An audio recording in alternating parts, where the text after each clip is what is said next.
Following up on the locomotive here, so I've started to get some colors down. I've done the pilot house, the cow catcher, and the rear wheels in the gloss red. So I did the X7 gloss red there.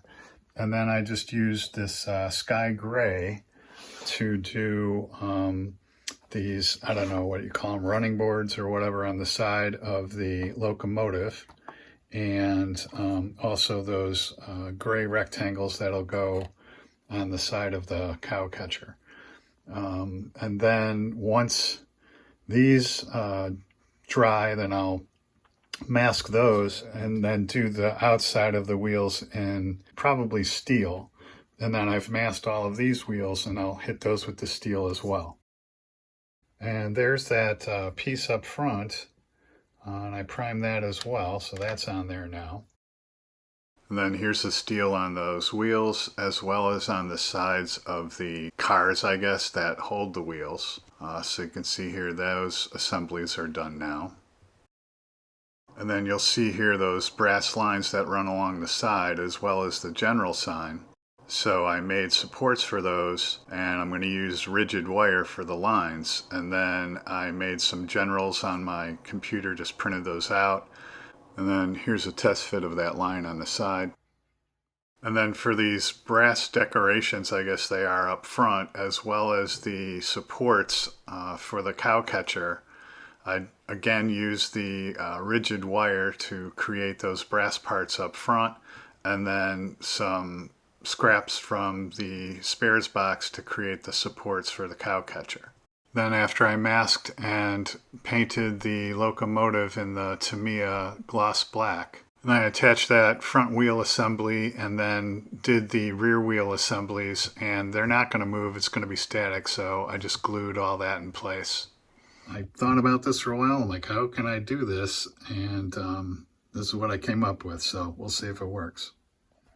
So first I took those matchsticks and built that up and glued those in with the Mod Podge. You know, chopped all these sticks up, then dumped them in there, and then mixed the Mod Podge with water, probably, I don't know, 40, 60. So it was, I don't know, milky. And then took the eyedropper and just eyedroppered it in there and let it run down in there. Then back on the locomotive, I made a styrene circle for the light up front, as well as another circle for the front of the locomotive. I painted everything brass after attaching that whistle and that spire on the middle there, and then put the bell on, as well as those faux pipes on the sides, and then the general signs. And for the markings on the tender car, I cut out stripes, put those on, then cut out letters, and used some stripe for the periods as well. The tender car done, I put the matchsticks in there and dribbled watered down Mod Podge onto them, and so let that dry. That should all dry clear, hopefully. I put those brass rods on each side and just did a quick touch up with the brass. So I think that's it. So here it is on the turntable, and I'm pretty happy with the way it came out. It's not an exact replica, but it's as close as I could get it with, you know, what I had to work with. You can see that other number 3 up front there on the front of the locomotive, the number 3 on the back, so, you know, I did both letters and numbers. Those faux pipes came out pretty cool. And yeah, all in all, I gotta say, I'm pretty happy with it. I like that method I used for the wood. I think I might go back and try to stain that. They're a little too white. They should look more like wood or logs, I guess. But, you know, I think it came out okay. And then, you know, the whistle up on top, and those brass rods running down the side. And then inside there, the furnace, if you will, for the boiler, and the cow catcher came out nice, and yeah, I think just all in all it came out pretty doggone cool. And I do have more track as well as that Porter switcher, so somewhere down the road I'll do another one because it was a lot of fun. All right, there it is on the shelf. Put it on the shelf with the cars. And I thought that was a good spot to put it so you can look at it kind of straight on.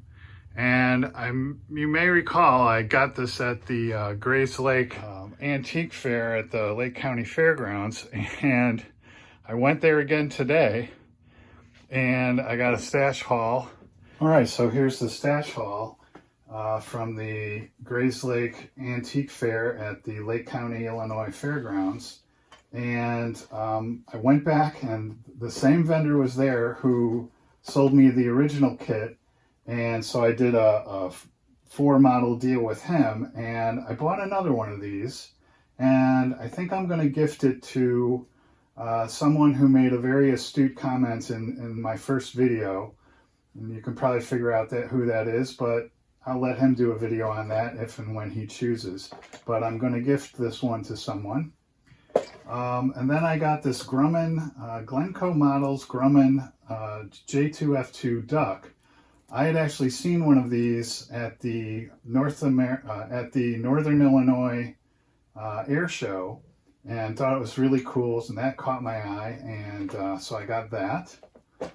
And then for the small scale group build, I had built a Lincoln Phaeton, and I saw this 1930 Packard Sport Phaeton. So again, that caught my eye and grabbed that. And then he had some really nice rear kits. So AMT Ford Interceptor. We talked about it, and apparently it's a very rare kit. And I've been wanting a police car, or something along those lines, emergency vehicle deal. And he remembered me from last time, and I actually showed him the progress that I had made on the General, and he's like, "Whoa, you really take that seriously?" I'm like, "Yeah, I'm a modeler." So I think that helped in the negotiations to get that down. In that, I was a return customer, and I told him, I always kind of go and check and see if he's there, and he appreciated that. So anyway, got a good deal on those. Then from 3 different vendors, I got these 3 kits, and this is the Revell Porsche, Champion Porsche GT1 Evo. I only have a handful of race cars, and so I thought this looked cool. An incredibly good price on it. It was the only model that vendor had, and oftentimes they kind of don't know what they have. So I think they had 15 on this, and I got it for 10, which is a steal. And then I saw this, and David Chin has recently done a group build, a buddy build. And I believe he built, I know it was an Impala, I think it was a 65, and this is a 2-door, he built a 4-door, but that caught my eye, and again, got a good deal on this. And then the last thing was, I don't have any Star Trek. I have a few Star Wars, but no Star Trek. And at the Butch O'Hare contest and show, in the sci-fi section, there were several USS Enterprises. So, took a look at this, opened it up. Looks like everything's there. The only thing it doesn't have is instructions. But it had the decals, and I think everything's there. So, we got to talking, and I kind of came back and said, maybe I will do a deal on that. And so I got a deal on this. I believe it was 15. So that was a good deal. So yeah, if you get a chance to go to your local flea markets or antique markets, a lot of times you can find a really good deal. Yeah, and there's that Lincoln Phaeton that I did. So I've got the Packard Phaeton. It should be cool. So as always, I hope you found that interesting. Thanks for watching, and happy modeling.